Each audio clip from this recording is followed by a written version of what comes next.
Presiden terpilih Amerika Serikat atau AS, Donald Trump, berjanji untuk mengenakan tarif pada Kanada, Meksiko, dan China melalui perintah eksekutif yang rencananya akan ditandatanganinya pada hari pertamanya menjabat.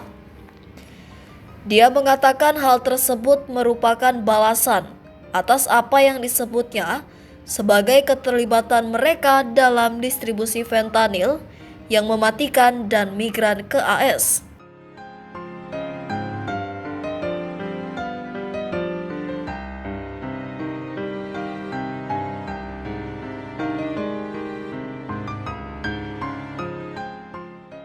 Dalam posting terpisah yang ditujukan kepada China, Trump mengatakan dia akan mengenakan tarif 10% di atas tarif tambahan apapun pada impor yang masuk ke AS. Lagi-lagi dengan menyebut fentanyl dan obat-obatan terlarang lainnya.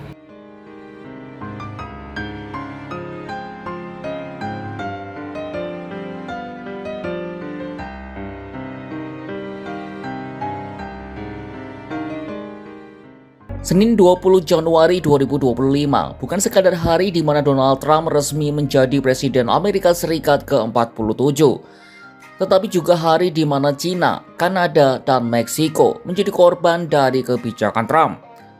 Trump sudah ancang-ancang akan mengenakan tarif pada semua produk dari Kanada, Meksiko, dan China ke Amerika, bahkan sebelum dia resmi naik tahta. Pada Senin 25 November 2024, unggahan Trump di Truth Social jadi patokan tiga negara tadi untuk bersiap meladeni serangan Amerika soal kenaikan tarif bea masuk. Pertama, Trump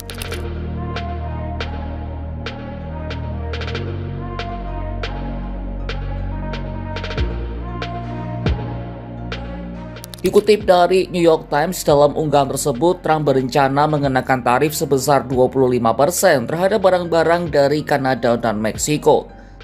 Ancaman ini ditujukan untuk menghentikan peredaran narkoba dan migran yang masuk ke Amerika lewat perbatasan kedua negara itu. Trump turut menyindir Kanada dan Meksiko yang disebutnya punya hak dan kewenangan untuk menyelesaikan masalah ini. Namun baik Kanada maupun Meksiko disebutnya enggan menyelesaikan masalah dan harus membayar harga yang sangat mahal. Pada industri Amerika, termasuk produsen mobil, petani, dan pengemas makanan yang selama ini mengirim suku cadang, bahan baku produksi, dan barang jadi melintasi perbatasan AS. Apalagi Meksiko dan Kanada bersama dengan China menyumbang lebih dari sepertiga barang jasa yang diimpor dan diekspor oleh Washington, sekaligus mendukung terciptanya puluhan juta lapangan pekerjaan. Merujuk data tahun 2023, ketika negara membeli lebih dari satu, tindakan Trump ini juga memicu pembalasan dari negara lain yang dapat mengenakan pungutan mereka sendiri terhadap ekspor Amerika. Ancaman ini bahkan sudah disampaikan oleh Presiden Meksiko Claudia Sheinbaum Pardo Selasa 26 November 2024. A un arancel vendrá otro en respuesta, y así hasta que pongamos en riesgo empresas comunes. Sí, comunes. Jika perang tarif terjadi, sebenarnya Washington juga merugi. Karena selain lonjakan harga, negeri Paman Sam akan dilanda kebangkrutan, serta banyaknya warga yang kehilangan pekerjaan. Pemberlakuan tarif terhadap Meksiko dan Kanada juga akan melanggar perjanjian ekonomi trilateral antara ketiga negara, yang ironisnya ditandatangani sendiri oleh Trump pada 2020 lalu. Amerika dapat digugat hukum jika melanggar perjanjian ini secara sepihak. Menteri Keuangan Kanada Chrystia Freeland memastikan pihaknya akan fokus membenahi perbatasan yang menjadi biang masalah dengan AS Selasa 26 November 2024. Celles qui entrent dans leur pays.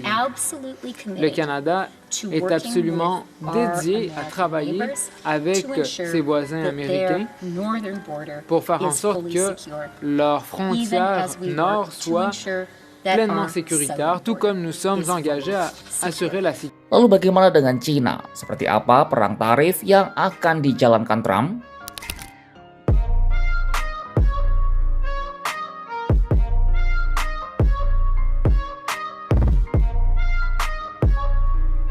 Tak cuma dengan Meksiko dan Kanada, Amerika Serikat juga mengenakan tarif kepada China.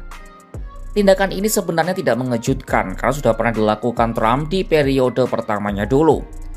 Trump mengancam akan mengenakan tarif tambahan sebesar 10% terhadap semua produk dari China.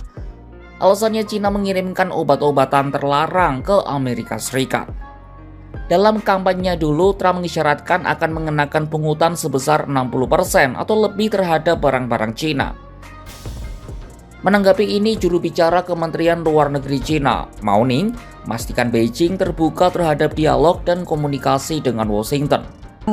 你这个问题我目前没有可以提供的信息，但是作为原则，我们对于保持对话沟通是持开放态度的。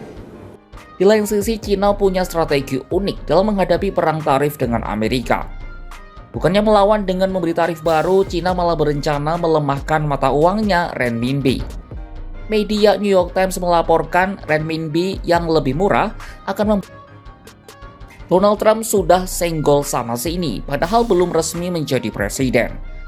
Rencana pengenaan tarif terhadap produk dari Kanada, Meksiko, dan China jelas menjadi perkara besar. Sebab ketiganya merupakan mitra dagang terbesar negeri Paman Sam. Pemberlakuan tarif ini juga berpotensi menjadi senjata makan tuan bagi Washington sendiri.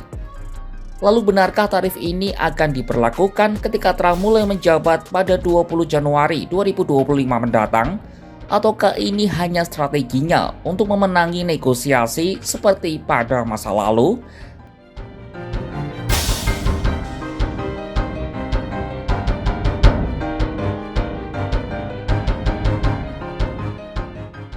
Kanada, Meksiko, dan China masing-masing merupakan 3 mitra dagang AS teratas.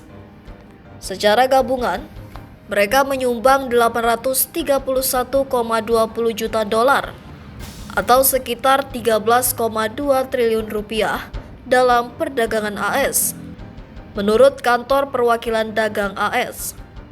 Selama masa jabatan pertamanya, Trump menekan Meksiko dan Kanada untuk merundingkan kembali perjanjian perdagangan bebas Amerika Utara, mengamankan kesepakatan yang direvisi dengan negara-negara tersebut. Tidak jelas apakah mereka akan mengizinkan pembicaraan lebih lanjut mengenai perjanjian tersebut.